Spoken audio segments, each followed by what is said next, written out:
the golden-headed fish. Once upon a time, there lived in Egypt a king who lost his sight due to a bad illness.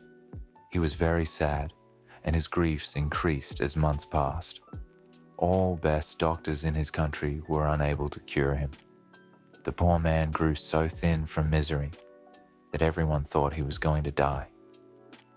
The prince, his only son, was in great sadness.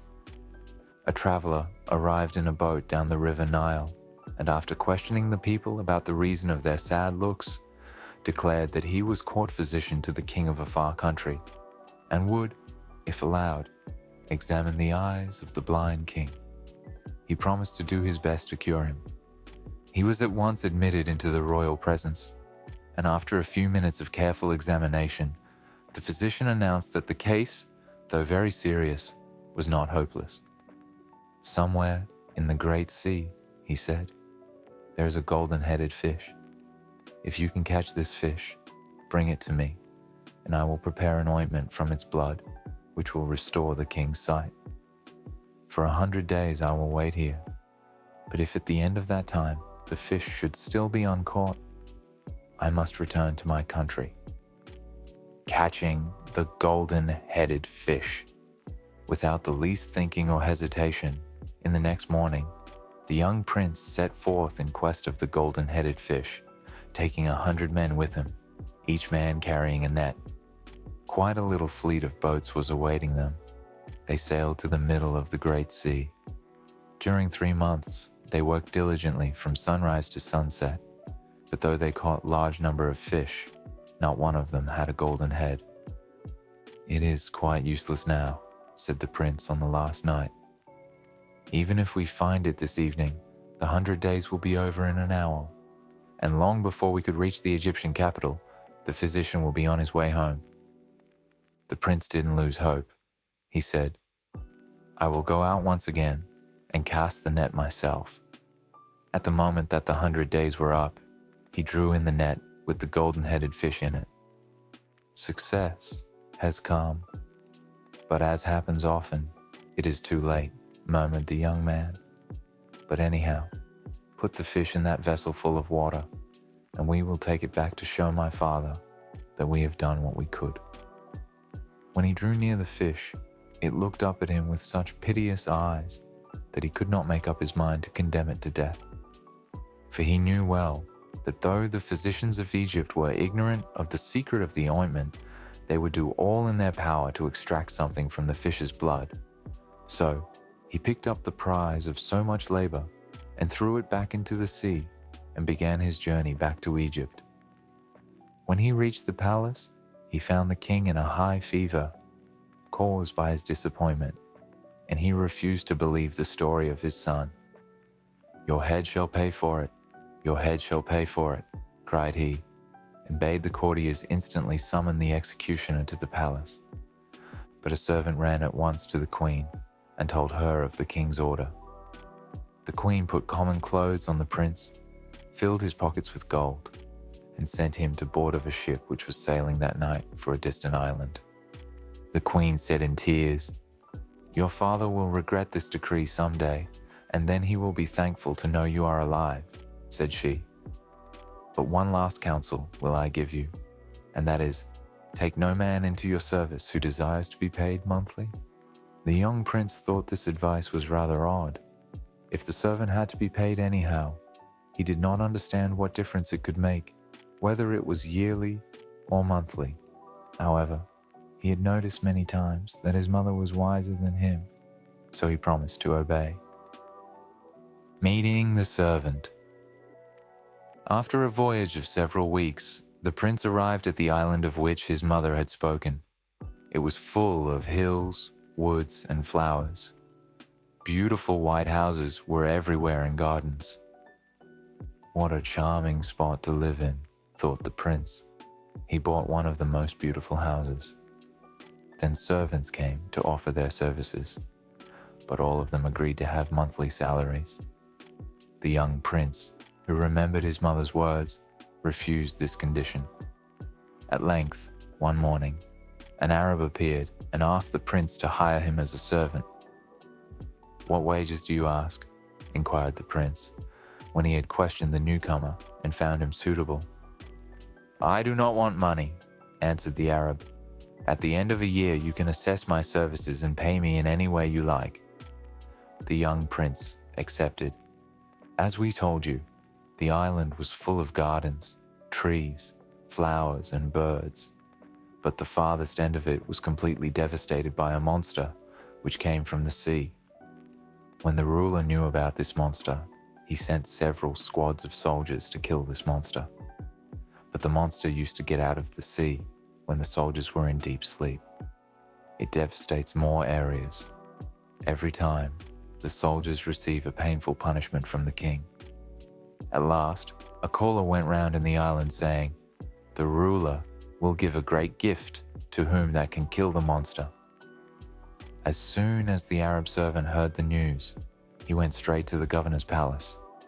"If, my master, I succeed in killing the monster, what reward will you give me?" asked he. "To marry my daughter and anything else you choose," answered the ruler. The Arab shook his head and said, "Give me your daughter and half of your wealth. This will be written in an agreement."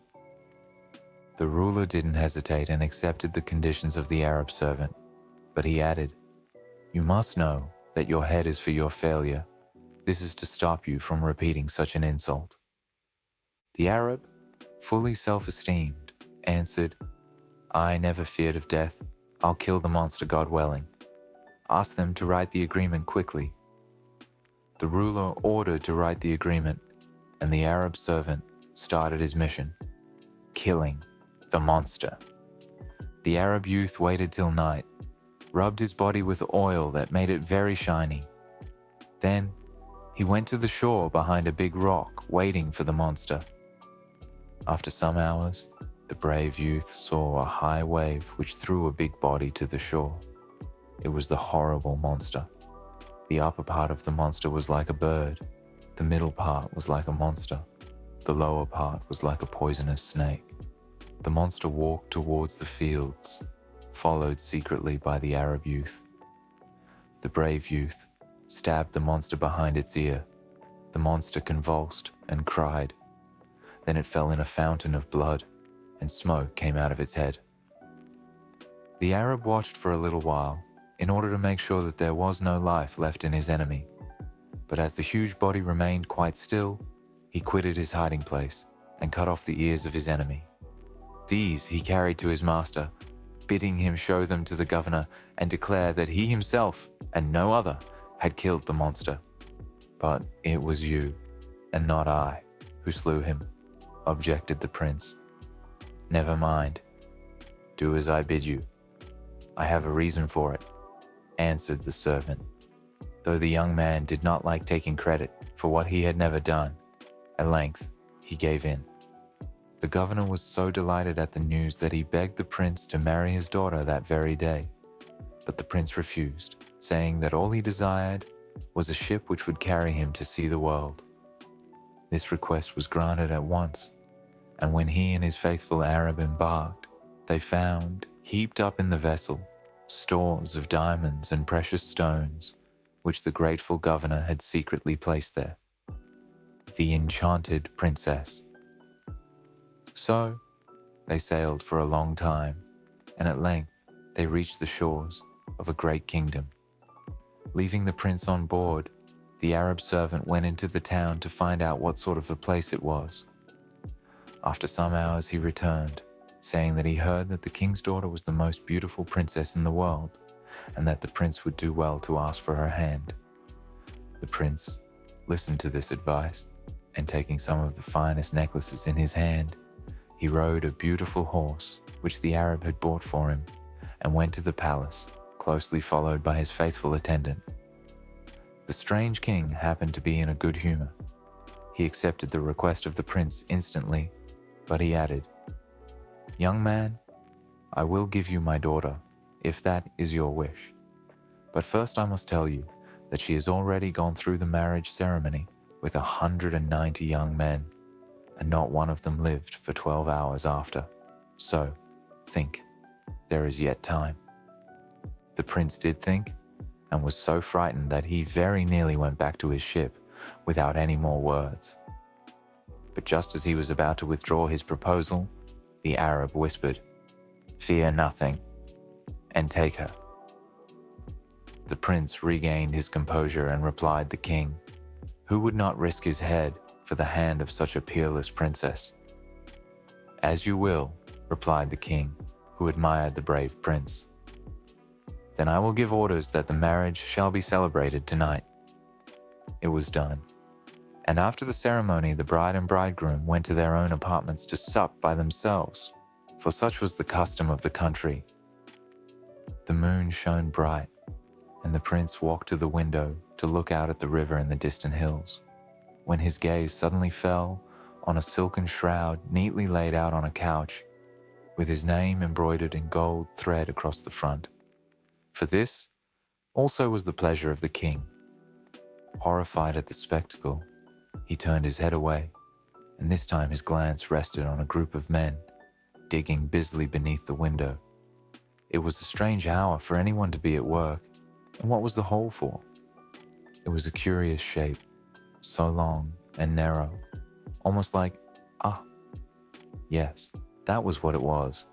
It was his grave that they were digging. The shock of the discovery rendered him speechless, yet he stood fascinated and unable to move. At this moment, a small black snake darted from the mouth of the princess, who was seated at the table, and wriggled quickly towards him. But the Arab was watching for something of the sort to happen, and he cut off its head with a sharp dagger. The king could hardly believe his eyes when, early the next morning, his new son-in-law craved an audience of His Majesty. "What? You?" he cried as the young man entered. "Yes, I. Why not?" asked the bridegroom, who thought it best to pretend not to know anything that had occurred. "You remember, I told you that the luck must turn at last, and so it has. But I came to ask whether you would be so kind as to bid the gardeners fill up a great hole right under my window, which spoils the view."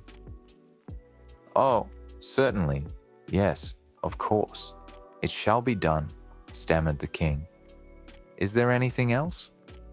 "No, nothing, thank you," replied the prince as he bowed and withdrew. Now, from the moment that the Arab cut off the serpent's head, the spell, or whatever it was, seemed to have been taken off the princess, and she lived very happily with her husband. The prince was back home. The days passed swiftly in hunting in the forests, or sailing on the broad river that flowed in front of the palace. When night fell, the prince would sing with the harp, or tell his wife some tales of his own country. One evening, a man in a strange garb arrived at court. He asked to see the bridegroom. He was a messenger sent by the Queen of Egypt, proclaiming him king in succession to his father, who was dead. "Her Majesty begs, you will set out without delay, and your bride also, as the affairs of the kingdom are somewhat in disorder," ended the messenger. The king was delighted to find that his daughter's husband was not merely the governor of a province, as he had supposed, but the king of a powerful country. He at once ordered a splendid ship to be made ready, and in a week's time he rowed down to the harbor to bid farewell to the young couple.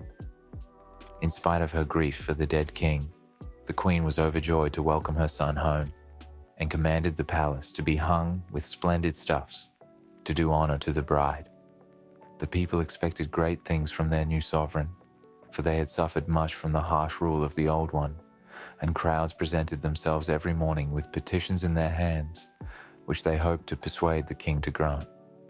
It was clear that the king had enough to keep him busy, but he was very happy for all that, till, one night, the Arab came to him and begged permission to return to his own land.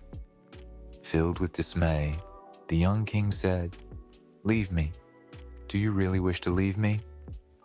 Sadly, the Arab bowed his head and said, "No, my master. Never could I wish to leave you, but I have received a summons and I dare not disobey it."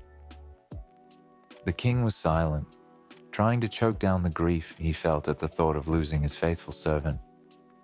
"Well, I must not try to keep you," he faltered out at last. "That would be a poor return for all that you have done for me. Everything I have is yours. Take what you will, for without you I should long ago have been dead. And without you, I should long ago have been dead," answered the Arab. I am the golden-headed fish."